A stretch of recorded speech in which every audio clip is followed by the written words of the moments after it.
I am Melissa, 26, and I learned that people can choose a postcard over a person on the morning you marry someone who steadies your hands. On paper, my life looked ordinary. A job in the family business I'd grown up elbow deep in.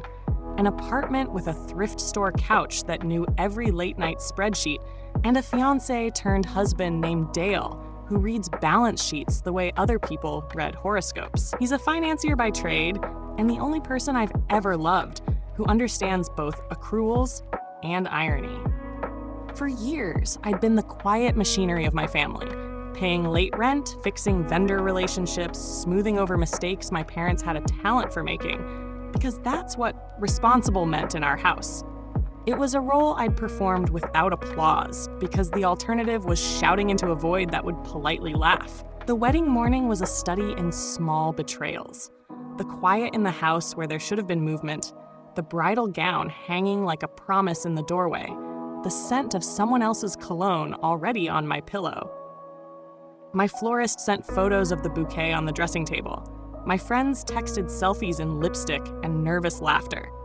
Then my phone vibrated with a message from my mother, Linda, a sun-bleached photo of her, my father, Robert, and a woman I'd never met under palm trees in Maui. The caption read, "Finally together, love wins." Underneath, "Don't expect anyone to show up." A single sentence can behave like a mirror if it's thrown cruelly enough. That text was not an absence, it was performance, a deliberate, gleaming announcement that they'd chosen their narrative over me. For years, I had been the unpaid line item in their budgets. Hospital calls at midnight, wires to fix their overdrafts, quiet phone calls where I rearranged my life to catch them when they fell. I had expected gratitude, maybe a hello, maybe the small, messy human courtesy of showing up. Instead, they staged a rival celebration and sent me an invitation that said, in effect, "You are not worth the flight." The ceremony went on with the people who mattered. My friends filled in the blank seats the way sunlight fills corners, and Dale and I said vows that felt cleaner and truer than anything my parents had ever offered. Laughter layered over grief, and for the first time, I understood that life makes room for both. But underneath the vows was a ledger that had been balancing in my head for years. Favors, loans, calls at 3 a.m., times my name covered for someone else's mistake. The photo on my phone tilted that ledger into a final column marked refused. Dale watched me with a look that mixed quiet anger and an engineer's satisfaction at a plan finally working. He didn't say much. He didn't need to. On Monday, with my dress still hanging like a memory in the hotel closet and my throat raw from crying and laughing in the same day we walked into the office, I'd built relationships inside that company the way other people build gardens, carefully, knowing which parts needed pruning and which needed watering. I knew which accounts paid for what, which cards were treated like family allowance, which perks were personal slush dressed up as corporate expense. I also knew enough corporate law to understand the difference between entitlement and authority. That morning was not cinematic. It was administrative and surgical, revoking permissions, changing access, freezing the cards that had become personal piggy banks. We didn't scream. We didn't post anything. We closed doors and closed accounts. It felt like pulling the thread on a sweater that had been moth-eaten all along. The fabric began to unravel quietly, exposing everything that had been hidden beneath charm and habit. Standing there, watching the permissions click from green to red, I felt a strange, fierce calm. The revenge wasn't about spectacle. It was about recalibration. Making sure the things I'd kept afloat weren't being drained by people who mistook my steadiness for an endless resource. That afternoon, I sat at my desk and let the silence settle differently than it had the morning of the wedding. The dress in the closet was no longer an accusation, it was an artifact. I had not intended to humiliate anyone. I had intended, finally, to align consequence with choice. When you've been the family's emergency fund and the family's secretary, sometimes the only language people understand is the one that has receipts. My father, Robert, came back like a storm you thought had passed. All rumble, no rain. He walked into my office 2 days after I hit freeze on the cards, the paper notices, the permission logs. He took one look at the screensaver, a photo of Dale and me on a balcony, a stupid victory smile captured by someone who doesn't know when to stop grinning, and his face went thin. "You humiliated us," he said, like a verdict. "You sabotaged everything we built." There was an old rhythm to his outrage. Perform indignation, expect sympathy, watch other people bend. He had always believed optics were the same thing as truth. He expected me to wilt, to apologize for choosing accountability over theatrics. "I didn't humiliate you," I said, and the words felt small and practiced, like something I'd been saving for a long time. "You humiliated me first. You put a postcard over my wedding and called it loyalty. I gave you every chance." The ledger finally closed. He tried the lawyer voice next, the one that sounds like years in boardrooms and rallies. "You have no right to pull this without notice. You're destabilizing the company. You're destroying our reputation." I let him talk while I finished a cup of coffee that had gone cold. I had accountants on speed dial and a pile of documents in a leather folder like a small, patient armory. I laid out the steps I'd already started. Formal notices to the board, the paperwork to sell my shares, the revocations of permissions, the freezes on discretionary funds that had been treated as personal allowances. I'd filed withdrawal notices with the company registrar. I'd informed the compliance team. I'd put the audit on a fast track. None of it was dramatic. It was methodical, which made it worse for him. "Consequence has a way of wearing a suit. You can't just walk away," he said. "You owe the business." "I don't owe anyone the ability to spend company funds like charity," I interrupted. "I owe transparency. I owe loyalty in exchange for loyalty." That wasn't what we had. Once you start aligning words with receipts, the air clears in a way that isn't always comfortable, but is always honest. I began the formal process of selling my shares because I didn't want to be a ghost in my own name, a signature people could exploit. The sale wasn't theatrical. A notice to the board, an appraisal, a meeting where I refused to be guilt-tripped into keeping options that had become backdoors. I hired counsel who specialized in corporate exits and governance. Her name is Mara, and she speaks like someone who slices through euphemism for breakfast. With her, I drafted withdrawal affidavits, revoked all family-related admin rights, and froze the discretionary accounts that had acted as my parents' secret ATM. The unraveling felt like a slow film of oil separating from water. Vendors who'd accepted late checks because of my father's charm suddenly asked for bank guarantees. Longtime clients, used to being soothed by stories, began asking for hard numbers and independent audits. Where there had once been shrugging and promises, there were now questions and delay. The company's monthly cash flow, which had always looked prettier in conversation than in ledgers, got ugly under legal scrutiny. The PR that had papered over missed payments didn't have a paper shield when contracts began to be renegotiated or dropped. Robert tried to weaponize everything he could. Interviews with sympathetic acquaintances, whispers about his daughter being cold and ungrateful. He hired a lawyer and filed suit against me for breach of fiduciary duty, insisting that my actions had been impulsive and intended to harm the company. The complaint read like a family drama, and a press release had a baby. Lots of feeling, not much fact. Courts tend to like facts. The judge assigned to the preliminary hearing was not interested in anecdotes. Discovery opened like a trapdoor. Emails that had been charming in the moment read like ledgers in black and white. Approvals for expenses with personal line items, a catalog of discretionary transfers, vendor notes apologizing for late invoices and describing family arrangements. Independent auditors found the same pattern. A company run with a charismatic center and an elastic tolerance for personalized accounting. The more the files were turned, the less my father's story of victimhood held up. When the judge dismissed his suit, it wasn't melodrama in a gown. It was a curt procedural decision, insufficient evidence of my malice, and a clearer record showing long-term internal mismanagement. The court didn't say he was a bad father. It said the books didn't back his version of events. For my father, legal defeat felt like an insult. For me, it felt like the most adult form of relief. The fallout after the dismissal was slow and mundane in its cruelty.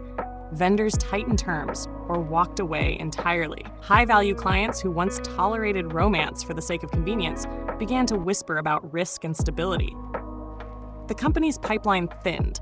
People who'd once relied on my parents' charisma for contracts started choosing partners who offered audited reports and cleanliness over charm.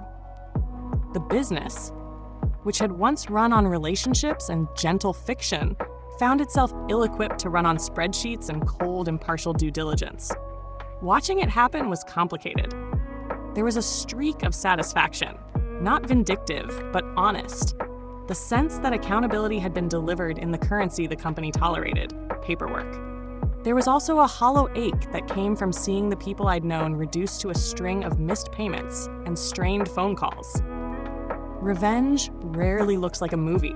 It looks like paperwork, phone trees, and long afternoons making phone calls no one wants to make. My father's anger didn't vanish. It calcified into a quieter, more brittle resentment. He called less. His voice, when I finally answered, had a new distance, like a room I couldn't enter anymore. He said things that sounded like apologies, and other things that sounded like bargaining. I didn't promise anything. I didn't gloat. I told him once that healing was not transactional. In the office, people started to look at me differently. Some with relief that someone finally held the company to its commitments, and others with wary curiosity, as if I were now a guard at a gate they'd been used to crossing freely. Dale joked once that I'd turned from family fixer into corporate compliance. There was truth to that. I had learned to speak the language that made things stop being personal and start being accountable. When the legal dust settled, there was a quieter ledger left behind, names crossed out, permissions revoked, and ecosystem recalibrated. The family business didn't explode in a single dramatic moment. It deflated like a party balloon, slowly and in public.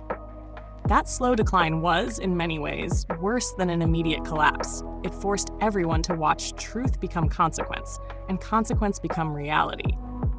I don't say all this to brag. I say it because the emotion in our house had for years been performed like a one-man show, and then called a family. I learned how to translate feeling into documentation, and documentation has a stubborn way of telling a truer story than any speech. The ledger closed because someone finally insisted on balancing it, not because revenge is pretty, but because instability should have consequences. Standing in the office on a late afternoon, while a cold, pale light carved the blinds into thin stripes across my desk, I felt the pressure lift in a way I hadn't expected. Not joy, exactly. Not triumph in the cinematic sense. A sort of professional peace. The mood you get when wildfire has burned clean and you can finally see the ground, even when it's scarred. The next steps would be practical.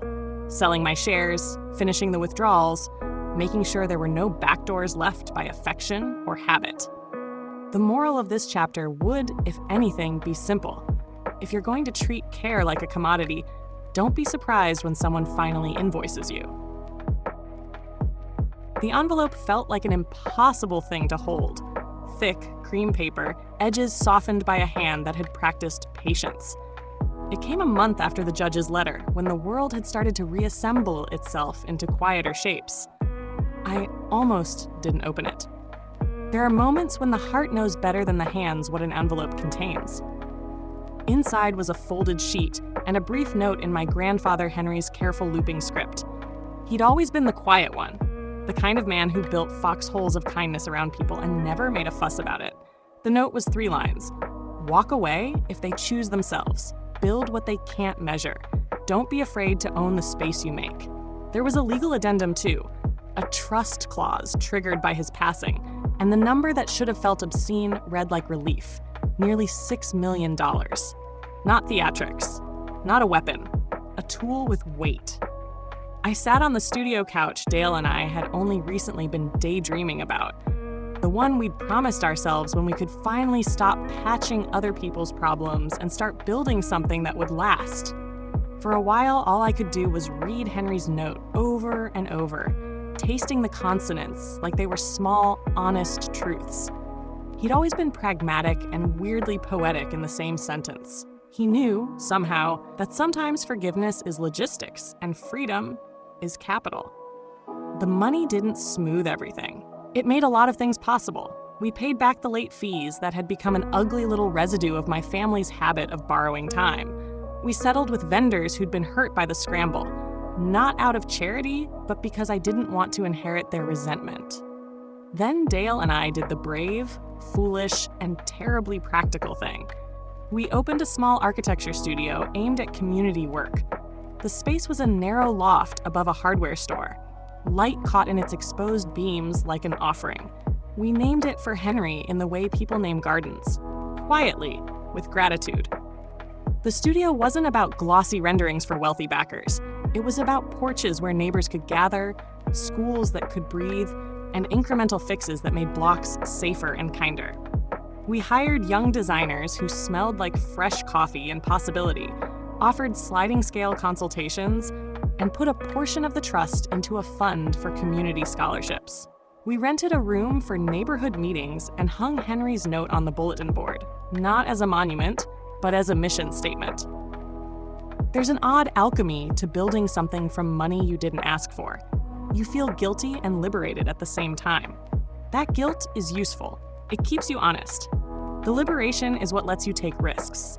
Offer pro bono work to a shelter, redesign a playground without worrying about margins, teach a class on doing design that treats dignity as a primary material. We learned to measure impact in people who said, months later, we can actually use this. That's a metric no spreadsheet had ever taught me to value. A week after the studio opened, my phone buzzed with a photo. It was a faded snapshot, edges mellowed, the colors drained by time, of a family picnic. My father had scanned it and sent it with a line typed on the file name, "Still family if you want it." I touched the screen like it might be hot. The sentiment was simple. The medium was awkward, the timing suspicious.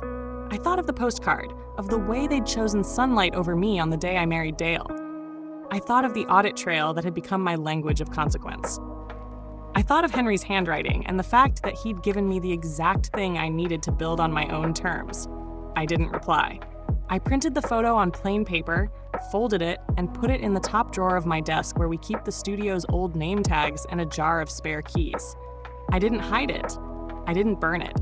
I put it somewhere practical, an action that felt like mercy and like an answer. The trust money closed certain doors and opened others. It allowed me to step out of a role I'd been generous enough to play for years and into one I'd chosen deliberately, architect of places and policies, not personal bailer out of last-minute crises. In my grandfather's words, I walked away, not in a slam, but in a careful, paper-backed manner, and built what they couldn't measure. Sometimes, in the late afternoons when we clear the table after a community review and the room smells of leftover takeout and shared determination, I stand in the big window and watch my neighborhood move. A kid I met at a meeting sketches in the corner of our studio. Older people compare notes on the new bench we designed. And the city hums along, slightly kinder than it had been. That's the part that feels like justice. Not spectacle, but steady work that leaves things better than I found them. I keep Henry's note folded in my wallet. I keep my father's photo in a drawer. Both are small objects with big stories. The ledger that mattered, the one that counted care and consequences, has been balanced. What I build now is measured in porches and schoolyards and people who keep showing up. That, more than any headline or court ruling, is the verdict I wanted.